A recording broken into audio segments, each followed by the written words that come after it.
그럼 뭐야? 인과가 엉망이잖아. 그때는 그게 아니고 과거, 현재, 미래. 자, 이제 이렇게 과거, 현재, 미래가 있으면은 지금 천대를 받는 문제는 과거에 지어놓은 업장이 발현되면서 천대를 받게 되는데, 근데 그때 그거 받아들일 때 이런 신발끈 이렇게 받는 게 아니고, 이게 수겁이 이렇게 빚을 받으러 왔구나. 그러면 이때는 어떻게 해요? 업장 소멸의 기회가 왔구나. 이렇게 받아들이는 거예요. 그런데 지금 수지 독송하는 거는 어디로 가죠? 이 방향으로 가요. 그렇죠? 그러니까 어떻게 해요? 이 사람은 과거세의 죄업으로 현재세를 거쳐서 미래세의 악도에 떨어질 예정인데, 응타악도원만은 악도에 떨어져야 할 예정이지만, 이 금세인경청으로 지금 세상 사람들이 쉽게 대하고, 그리고 천대하고, 멸시하고, 애를 먹이는 그런 일을 당할 까닭으로, 선쇠 제업은 그러니까 그러면서 업장 소멸을 기회로 받아들였으니까 선쇠 제업은 즉위 소멸하고, 수지 독송을 열심히 했으니까 당득 안욕따라 삼약 삼보리라. 안욕따라 삼약 삼보리를 얻게 될 것이다. 그 다음에 이제 수겁으로 어떤 사람이 이렇게 염장을 세게 질러 들어오는데, 업장 소멸의 기회를 맞이해가지고 업장을 녹이잖아요. 그러면 기억은 사라지고 업력만 남아있다가 그렇게 치고 들어온 업력을 이게 업장 소멸의 기회로 받아들여서 쓱 편안하게 소화를 하잖아요. 그러고 나면 업이 녹았죠. 그러면은 이제 이렇게 우리 거사님한테 제가 빚을 5억을 지고 있다가 부채 관계였어요. 그러다가 빚도 갚고 이자도 다 갚았어. 그러면 빚이 있었을 때의 관계와 빚을 다 갚았어. 업장 소멸이 이루어지고 빚을 다 갚은 상황이 돼. 그러면은 다시 만났을 때 관계가 가불의 관계로 이어지나요? 그렇진 않죠. 그때는 뭐라 그러죠? 기억은 사라지고 업력만 남아서 공격을 하다가, 애를 먹이다가 업장이 소멸이 됐어. 그때쯤 되잖아요. 그러면 이제 그만하시죠. 이렇게 얘기하면 퍼뜩 더 할 에너지가 없다는 것을 알게 돼요. 그냥 저절로 멈춰지는 거예요.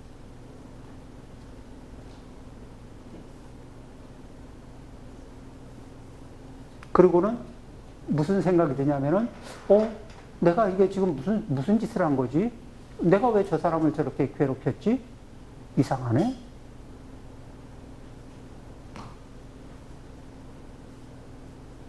이런 이제 이유를 알 수 없는 이 상황에 걸려들어요.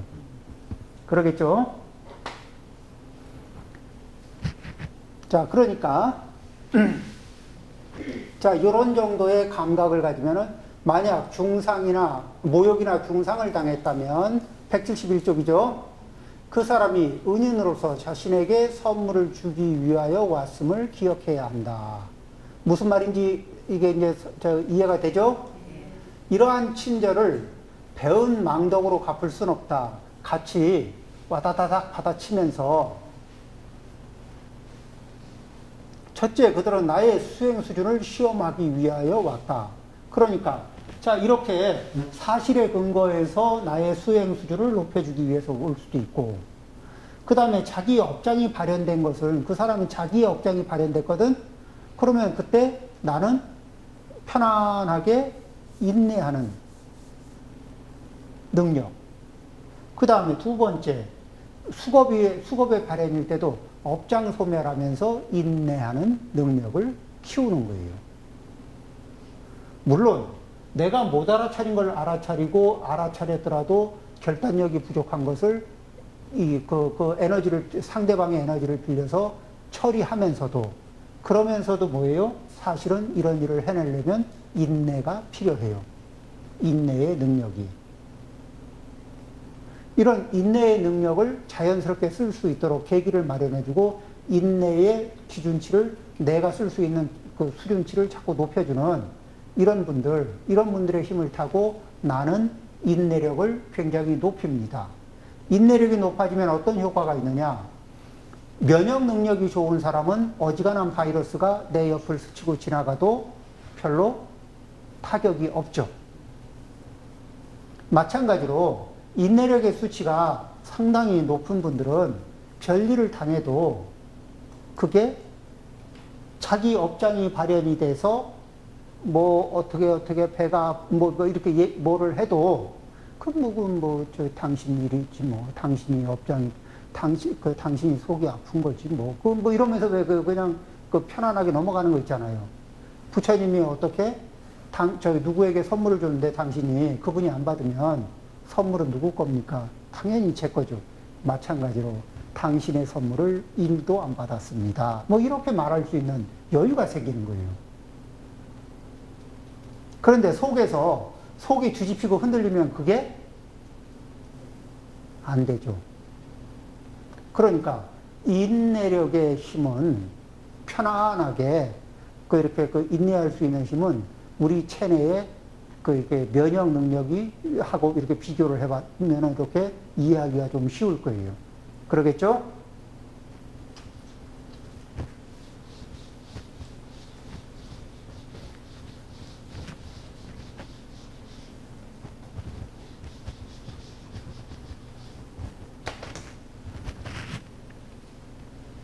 자, 그 다음에 만약 중상을 당했을 때 화를 내고 자신을 변호하려고 든다면 봄날 누에 고치가 고치 속에서 빙빙 돌며 스스로 질식하는 것과 같을 것이다. 화를 내는 것은 이로운 것이 아니라 해로운 것이다. 이렇게 우리는 이제 이치를 왜 공부를 해야 되느냐. 이치를 공부하지 않으면은 업력대로 움직여요. 이런 이치를 생각을 한번 해보죠. 이런 이치를 10대 때 배웠다면, 10살 때, 10살 이전에 배워서 10살 이후부터는 써먹고 살았다면, 그건 너무 빠른가요? 조금 뒤로 할까요? 20살에 배우고 30살부터 써먹었다면. 그때 20살에 배우고 30살부터 써먹을 수 있었어도 굉장하죠. 그러니 이런 이치를 업력대로 움직이는 사람들 속에서 이치의 흐름대로 움직일 수 있는 이런 사람은 이 세상을 살아가는데 뭐하고 비슷하냐면은 이 바둑이나 이런 거로 치면은 동네 막바둑 두는 사람들 속에서 이 프로 바둑이 이렇게 이게 처신하는 거하고 비슷하거든. 그렇지 않아요? 동네 동네 바둑 두고 동네 장기 두는 사람들 속에서 아주 프로들이 거기에서 쓱 끼어 있으면 어때요? 그냥 다들 이기려고 기를 쓰고 있지만은 이기려고 기를 쓰는 거에 비해서는 참 이렇게 익혀야 될 원리를 잘 안 익히고 있는 거예요.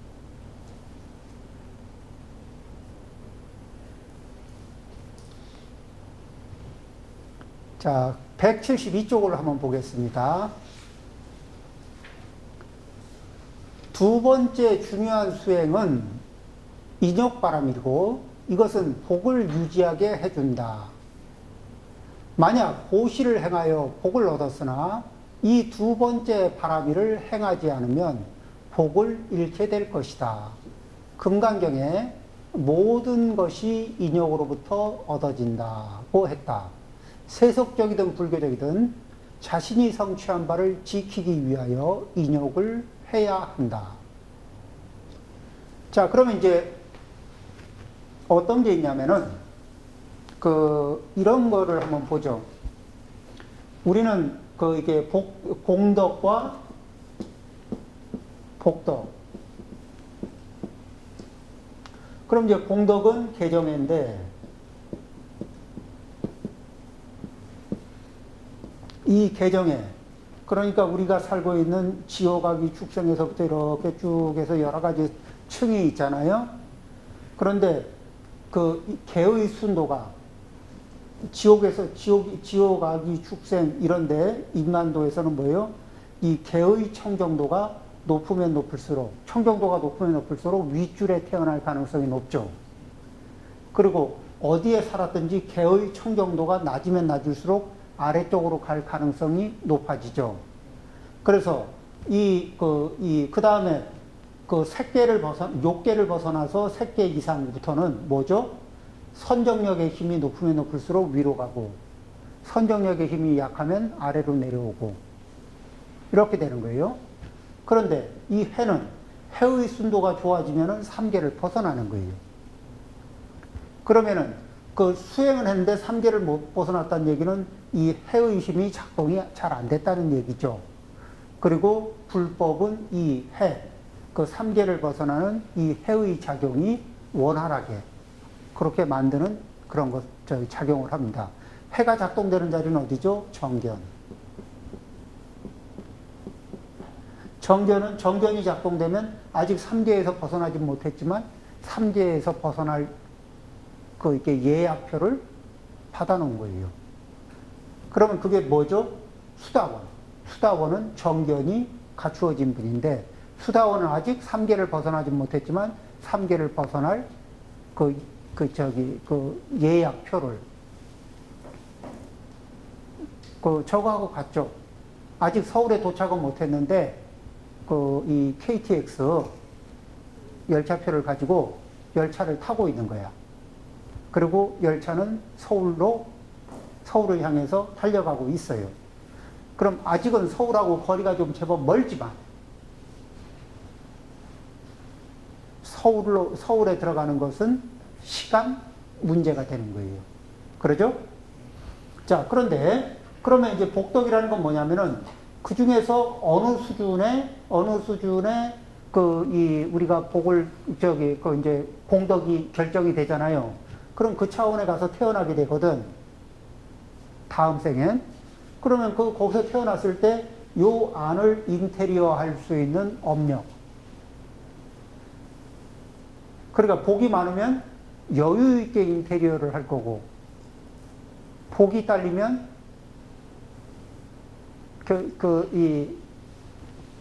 별로 이렇게 인테리어를 할 게 없죠.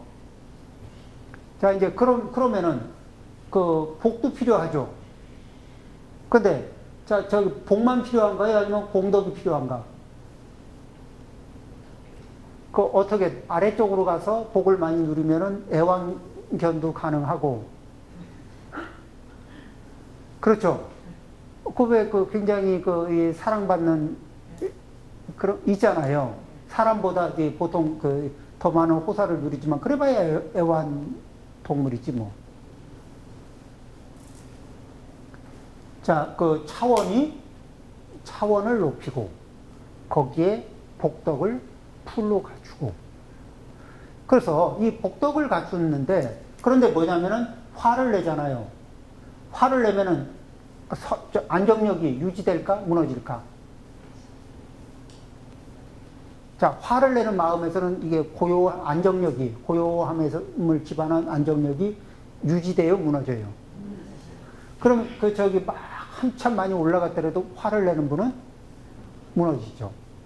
그 다음에, 이 개를 유지하려면은 자기 인내력도 좀 동반이 돼야 되겠잖아요. 그러죠? 이게 세상의 욕망에 휘감기지 않아야 되니까. 그런데, 거기에서 뭐죠? 참는 인내력이 부족하면 훅 하고 무너지면은 쭉 하고 타고 내려갈 수가 있어요. 그러니까 뭐예요? 이게 화를 내고, 인내력은 매우 매우 중요한데, 인내력을 무너뜨리는 건 뭐예요? 분노. 그러니까 여기에서 뭐예요?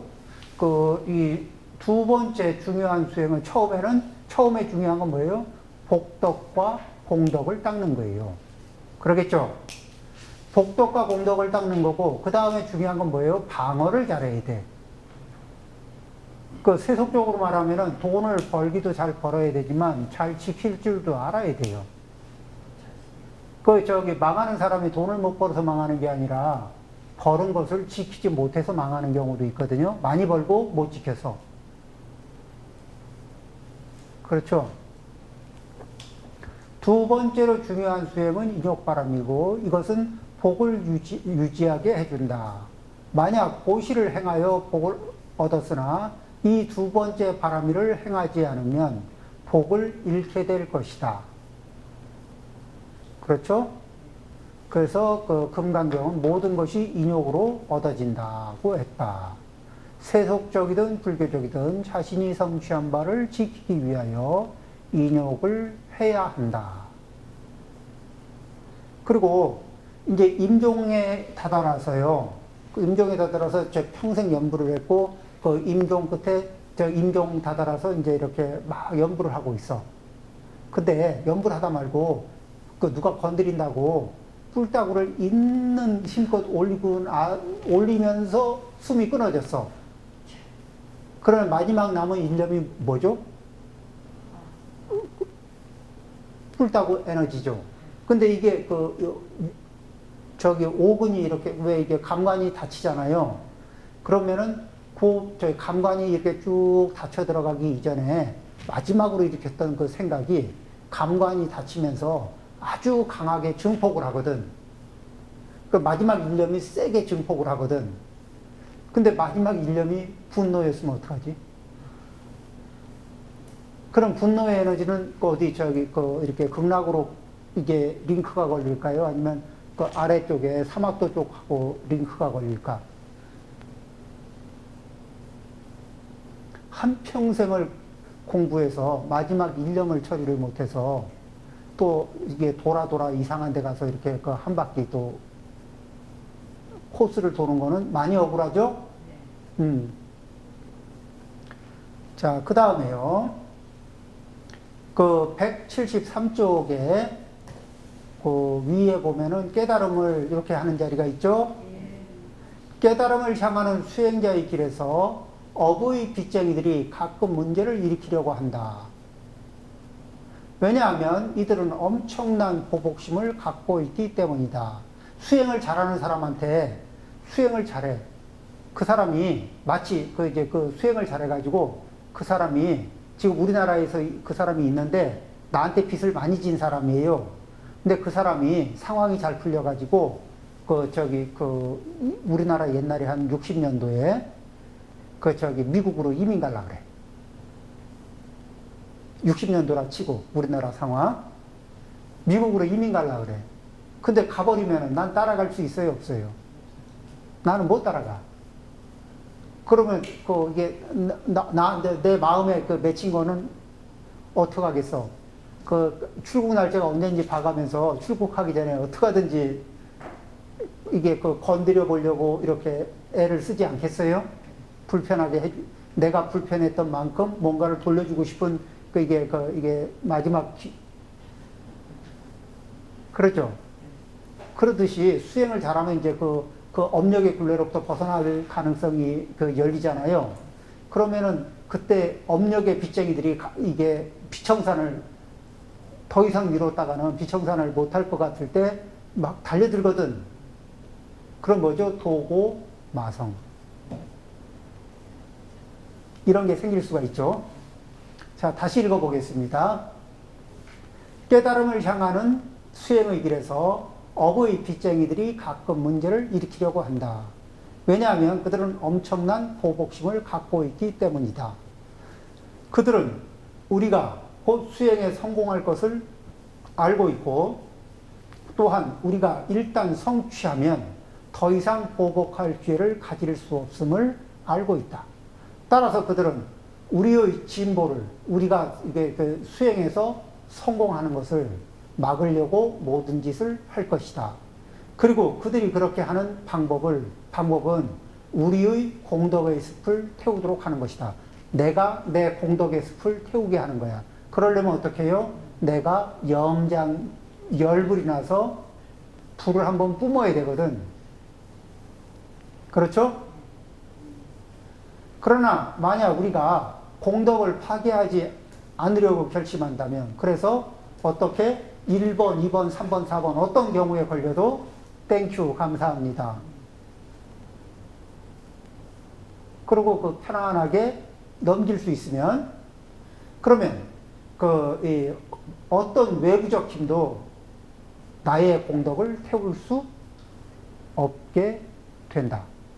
어떤 태클로도 내 공덕의 숲을 태울 수 있는 상황은 생기지 않는다. 그렇죠? 조금만 더 읽어보겠습니다. 그 밑에. 사람들은 불쾌한 상황에 처해 있을 때나 개인적인 문제를 가졌을 때 불행해지고 그러면은 화를 내게 된다. 그렇게 되면 공덕은 불타버린다. 또는 누가 그렇게 불행하게 하며 화나게 만들었는가? 아마 거슬리는 상황, 그리고 문제를 일으키는 사람들일 것이다. 이것이 말하는 사람은 그러한 의도가 없었지만 듣는 사람은 그렇게 생각했다의 한 예가 될 것이다. 누군가가 나를 계속 예민하게 내가 자꾸 예민해져요. 누구 때문에? 이런 일도 있어요. 근데 그 사람한테 물어보면 별 의도가 없었어. 근데 그냥 나는 그 상황 때문에 자꾸 예민해져. 그리고 꼭지가 이게 그 머리에 훈증이 올라서 언제든지 폭발이 일보 직전이야. 활화산 준비, 예비, 이게 터질 준비가 이렇게 돼. 이런 상황들도 생길 수 있다. 그렇게 되면 뭐예요? 이때는 이런 어변이 발생할 때는 이런 거는 어변이거든. 그런데 그냥 의도하지 않아도 내 공덕의 숲을 태울 수 있는 기회가 자꾸 발생이 돼요.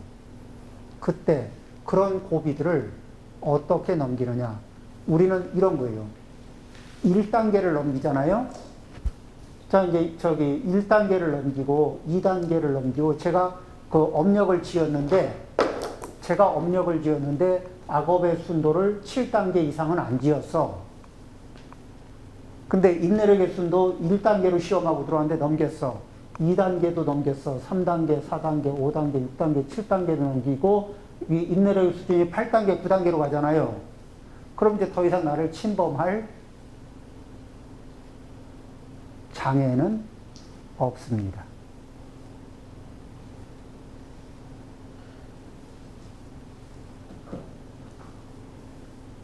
그런데 내가 지어놓은 업력이 7단계 정도 있는데 이게 2단계, 3단계에서 폭발하고 이러면요.